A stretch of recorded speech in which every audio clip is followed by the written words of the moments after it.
Side ಆಗಬೇಕು ಬರಲ್ಲ ಇಲ್ಲ ಅಂದ್ರೆ ಈ ಕಡೆ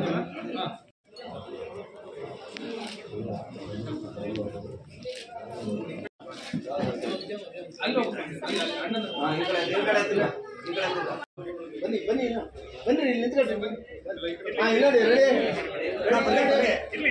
ಸರ್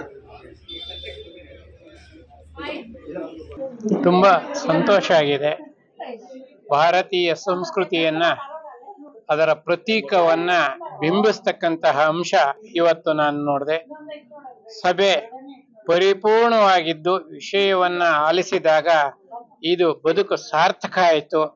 ಈ ಒಂದು ಸಾಹಿತ್ಯ ಕ್ಷೇತ್ರ, ಸಂಸ್ಕೃತಿ, ಸಂಪ್ರದಾಯ ಇವುಗಳನ್ನ ಒಳಗೊಂಡಿರ್ತಕ್ಕಂತಹ ವಿಷಯ ಇಡೀ ಭಾರತೀಯರಿಗೆ ತುಂಬಾ ಪ್ರಸ್ತುತವಾಗಿದೆ.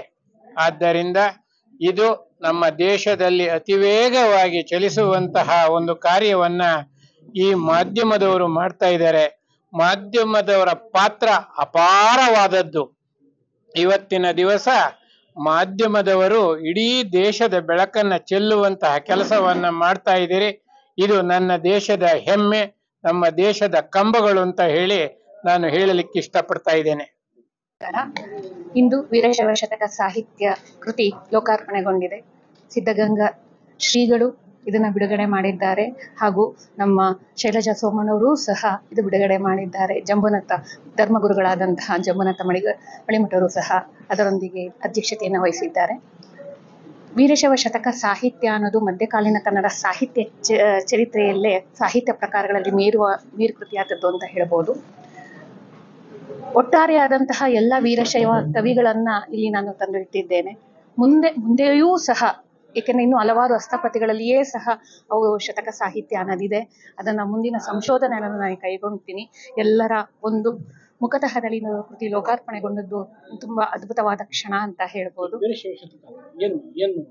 ಅಲ್ಲಿ ವೀರಶೈವ ಕವಿಗಳು ತಾವು ಬರೆದಂತಹ ಶತಕವನ್ನ ಅಲ್ಲಿ ನಾನು ಸಂಗ್ರಹ ಮಾಡಿದ್ದೀನಿ. ಆ ಶತಕದಲ್ಲಿ ಯಾವ ವಿಚಾರದ ವಸ್ತು ವಿಷಯಗಳನ್ನ ವಿನ್ಯಾಸವನ್ನ ಕೊಟ್ಟಿದ್ದೀನಿ. ಮುಂದಿನ ಸಂಶೋಧನಾರ್ಥಿಗಳಿಗೂ ಸಹ ಅದು ಅನುವು ಮಾಡ್ಕೊಂಡು ಕೊಡುತ್ತೆ, ಒಂದು ಮಾರ್ಗದರ್ಶಕವಾಗಿ ಕೆಲಸ ನಿರ್ವಹಿಸುತ್ತೆ ಈ ಪುಸ್ತಕ ಕೃತಿ ಅಂತ ನಾನು ಅಭಿಪ್ರಾಯವನ್ನು ವ್ಯಕ್ತಪಡ್ತೀನಿ. ಇದು ನನ್ನ ಮೊದಲನೇ ಕೃತಿ. 30ಕ್ಕೂ ಹೆಚ್ಚು ರಾಷ್ಟ್ರೀಯ ಅಂತಾರಾಷ್ಟ್ರೀಯ ಮಟ್ಟದಲ್ಲಿ ನಾವು ಲೇಖನಗಳನ್ನ ಪ್ರಸ್ತುತಪಡಿಸಿದ್ದೀನಿ ಹಾಗೂ ನನ್ನ ಹಲವಾರು ಲೇಖನಗಳಿಗೆ ಇಂಟರ್ನ್ಯಾಷನಲ್ ಅವಾರ್ಡ್ ಸಹ ಬಂದಿದೆ, ಅಂತಾರಾಷ್ಟ್ರೀಯ ಪ್ರಶಸ್ತಿಗಳು ಸಹ ದೊರೆತಿದೆ ಸರ್. ಇದು ಇನ್ನು ಪ್ರಾರಂಭ. ಇನ್ನು ಮುಂದಿನ ಹಲವಾರು ಕೃತಿಗಳನ್ನ ಈ ಸಾಹಿತ್ಯ ಕ್ಷೇತ್ರದಲ್ಲಿ ತಂದುಕೊಡ್ತೀನಿ ಅಂತ ನಾನು ಎಲ್ಲರ ಮುಂದೆ ಭರವಸೆಯನ್ನು ಸಹ ನೀಡ್ತೀನಿ. ನಾನು ಡಾಕ್ಟರ್ ದೇವಿಕಾ ಎಸ್, ಸಹ ಪ್ರಾಧ್ಯಾಪಕರು, ಸರ್ಕಾರಿ ಪ್ರಥಮ ದರ್ಜೆ ಕಾಲೇಜಲ್ಲಿ ನಾನು ಕಾರ್ಯವನ್ನು ನಿರ್ವಹಿಸಿ ವಿಜಯನಗರದಲ್ಲಿ ನಿರ್ವಹಿಸ್ತಾ ಇದ್ದೀನಿ.